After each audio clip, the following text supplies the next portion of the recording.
Hello, I'm Alma Barrios and welcome to my kitchen.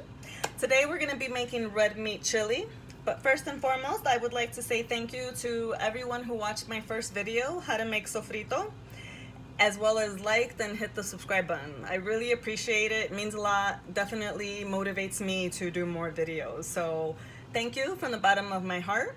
And with that being said, let's go on to the cooking. Like I said, we're going to be making red meat chili. You don't have to put meat in it, so if you want to make this vegan style, you're more than welcome to. That would be the only thing that you would have to opt out, is the meat.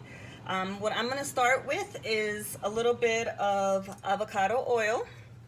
I want to say maybe about like half a tablespoon, if that. And just so I could be able to get my sofrito, which was previously made and put in baby silicone trays, and then I froze it. So it's easy for me to just pop. Actually, I'm gonna pop 2 of these in, like that. Put that in with the oil, and then I'm also gonna add some red onions that I have chopped up. There's 1 medium-sized red onion. Put that in to start cooking with, and the sofrito is gonna start to defrost in there. And then I'm also gonna go ahead and add ground beef.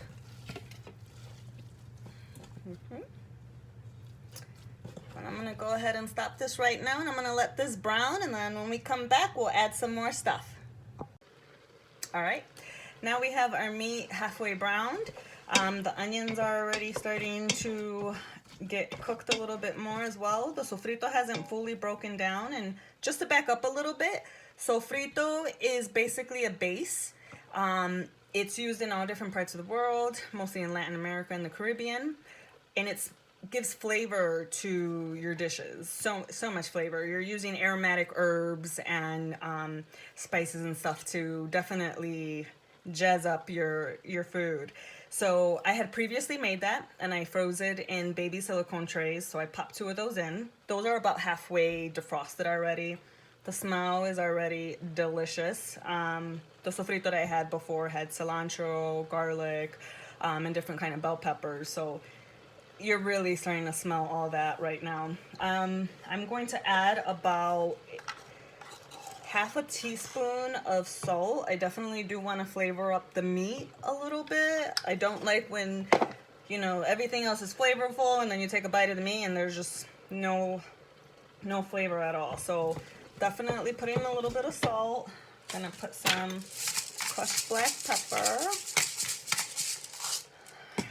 And then now I'm gonna add some other good veggies. So here I have about half a cup of celery. Yes, I love my celery.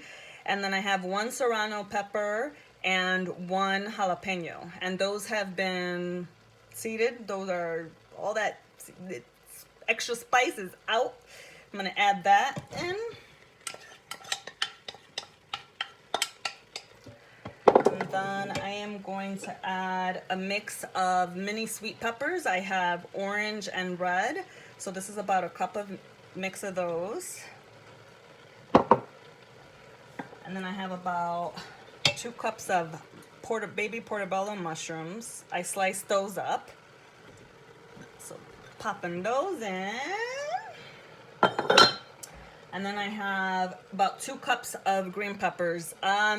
I probably would normally do 1, but to be honest, they're both kind of ready to be cooked, so I'm gonna go ahead and pop them in. If any of these veggies that you don't like or you want less of, do that. This is all about you cooking for yourself and be able to make things that you really enjoy. So you don't have to follow this recipe to a T, but it's just to get your creative juices going. So that was about 2 cups of green pepper, bell pepper, green bell pepper.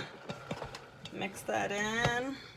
This pot is already almost reaching its max, and the beans aren't even in there.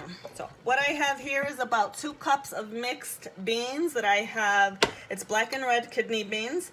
I soaked them overnight. They were dried. I had soaked them overnight, and then I cooked them the next day for for a few hours. This is definitely a quick meal to make once you have everything ready. Once you have everything chopped, once you have your beans cooked. If this is a bit too much, canned beans, there's definitely really good canned beans out there. It doesn't have all those added stuff. Always check the ingredients. Yeah, so I have about 2 cups in there. I'm gonna go ahead and add my beans. Mix this all in. Already smelling so good, and we don't even have the chili pepper. We don't have like our spices in yet, and everything's just smelling so good. So we got that mixed in really good. And now I'm going to add, this is Muir Glen organic tomato. I don't think you could see that good. I really like this brand. Usually I get the no salt, but unfortunately the store did not have no salt, so I went ahead and got salt. So I'll just make sure that I'm checking for taste as I'm adding salt. I'm gonna go ahead and dump the whole can. And then I do like to add a little bit of water, mix it up so I make sure I get all that left over. Shake it up a little, shake it up. Put that in. Like that. Mixing it again. Really good. And then if you had tomatoes at home, pretty sure you could rinse those, blend those up, use that. You know, the best thing is always to have everything in its natural form, right? And so now we get to add spices. So I have Sprouts Organic Chili Salt-Free Powder. I am going to add a teaspoon of that.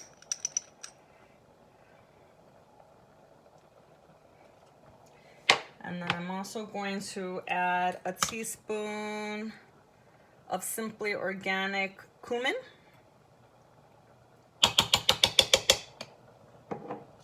And then let's add a half a teaspoon of crushed chili peppers. I'm gonna have to open that up.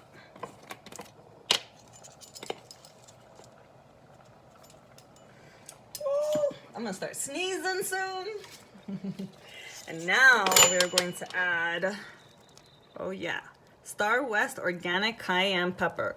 This heat is high, so let's not add too much. We'll probably add, not probably, we're going to add 1/4 of a teaspoon. Let's hope we have enough. Running low on this stuff. Okay, yep, 1/4 of a teaspoon. Woo! Get that in. Then we're gonna add some more salt. This is about, I believe this is about a teaspoon. This wooden spoon. I love these little containers. And put the salt in. All right, give it one good mix. You see the work, the struggle? It's full. It's going. All right.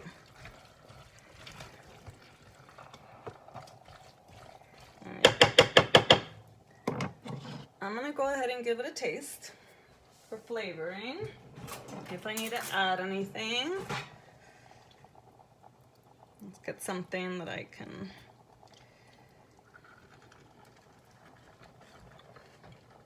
Okay. Everything's good and perfect. Definitely don't want to add any more heat until that starts to cook up together. Yep. Let's see how that goes. You hear it? I can hear it. I don't even have my hearing aid on. It's bubbling. It's cooking. All right. All right, so it took about 30 minutes to cook. I had the top on. I also had it on high for about 5 minutes, and then I turned it down to low once it started boiling. I already tried it. Doesn't need any more salt, doesn't need any more spices. It's absolutely delicious. I'm gonna go ahead and serve myself. A little bit more. Ooh, you could see that. Oh yeah, you could see that. So colorful, so delicious. I'm gonna top it with some Kerrygold cheese with some chives. And then I'm also gonna top it with a tablespoon of Noosa Greek yogurt. Absolutely delicious. Gotta definitely check it out. I'm gonna add about a tablespoon of that. Nice little gap. Alright, look at that. So pretty. Hope you could see that good. The sour cream is kind of taking off the light, but man, look at that. You can see the beans. Oh yeah. It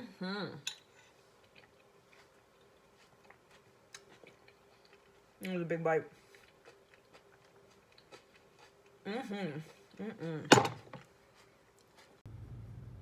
Ooh, just had to do a little close-up. Red meat chili. Hope you enjoyed.